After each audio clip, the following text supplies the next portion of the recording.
কলকাতা পৌরসভার ১৪৪টি ওয়ার্ডের কাউন্সিলরদের নিয়ে আয়োজিত এক বিশেষ অনুষ্ঠানে উপস্থিত হয়েছিলেন রাজ্যের নতুন মুখ্যমন্ত্রী শুভেন্দু অধিকারী।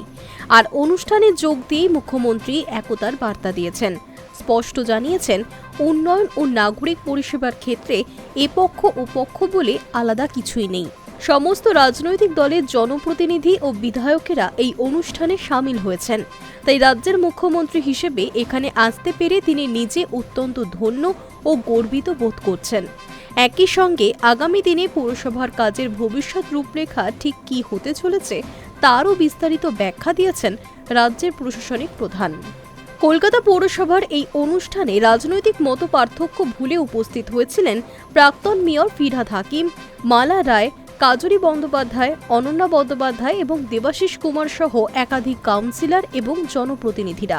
অনুষ্ঠানের শুরুতেই তাদের সকলকে ধন্যবাদ জানিয়েছেন মুখ্যমন্ত্রী। তারপর মনে করিয়ে দেন, প্রাক্তন মেয়রের পদত্যাগের পর কলকাতা পৌরসভায় এক প্রশাসনিক অচলাবস্থা তৈরি হয়েছিল।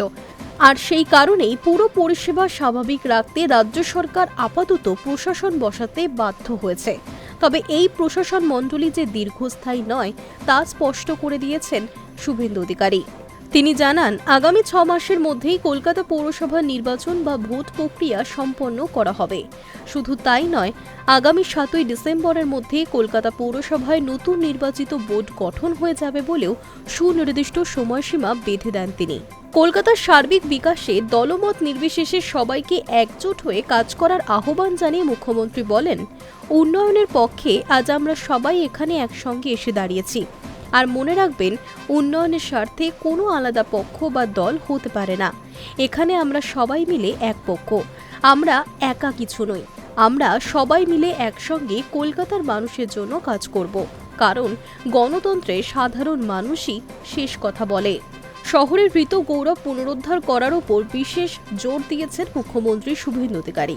তিলোত্তমার ইতিহাস স্মরণ করে তিনি আবেগঘন সুরে বলেন, কলকাতা এককালে গোটা দেশের কালচারাল ক্যাপিটাল বা সাংস্কৃতিক রাজধানী ছিল।